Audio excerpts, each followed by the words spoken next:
Hey, happy Homebrew Wednesday, it's Wally. Talk about this week. I had a brew day Sunday. I made an Arrogant Bastard clone. You'll see clips of that. I got, I've got my 12 gallons of Gnarly Brown. One half of it's keg, the other half's in a 5-gallon carboy. You'll see that. Talk about my gravity. Talk about the yeast I'm using for my Arrogant Bastard. I'm using the Bry 97 dry West Coast ale yeast. I think in a video I call it Bry 96, but we'll go ahead and clarify that now.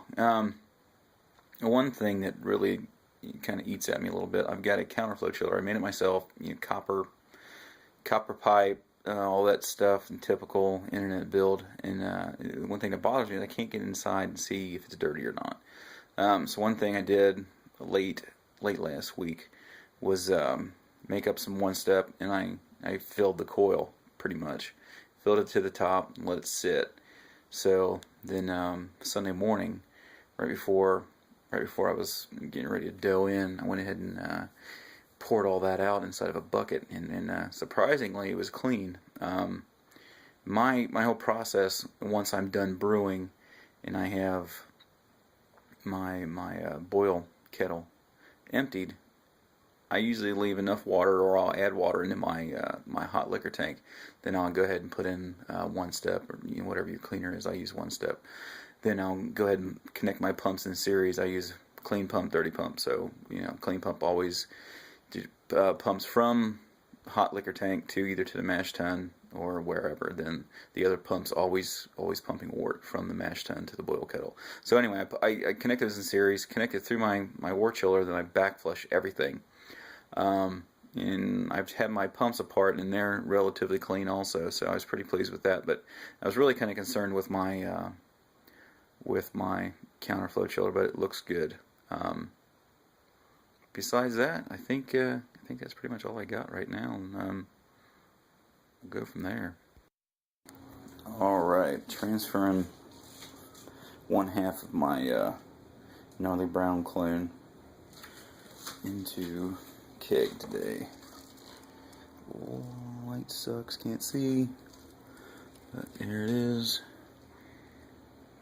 Cleared out, still pretty clear. I'm gonna try not to pull a whole lot of yeast off the bottom, and put it in the fridge overnight.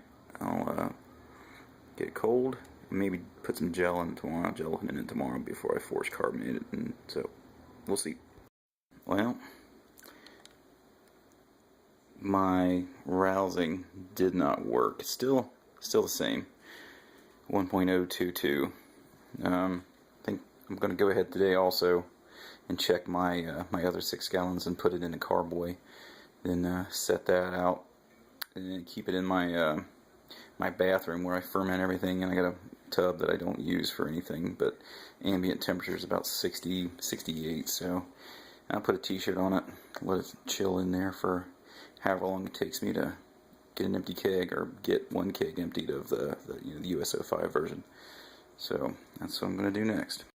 Alright, transferring my second half of the Gnarly Brown clone. You can see the waste, 1028 got pretty rowdy, but I roused it the other day too, and yeah, it didn't change either.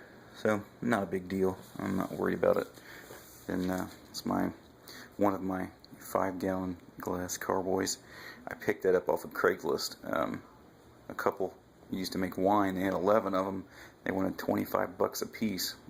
I couldn't hardly pass that up. But I'm gonna get this transferred, get that taken care of, and clean up my mess. Transferred and ready for a little bit of storage. Another good reason why I like to put my stuff in this bathtub that we don't use. Arrogant Bastard Brew Day. Just got through doughing in. Start my 60-minute rest at 152 degrees.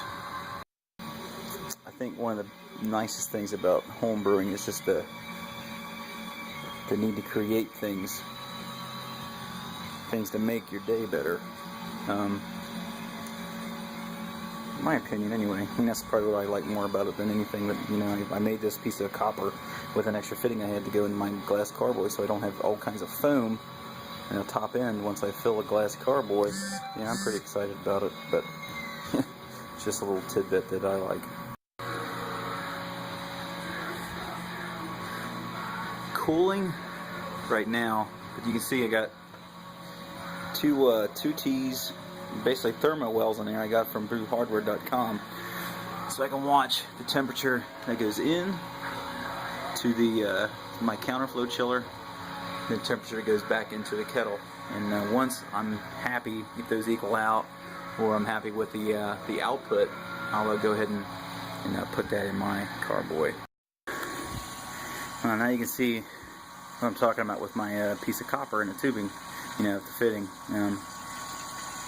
Got my carboy marked so I can just easily go ahead and pump that in there, see where I'm at.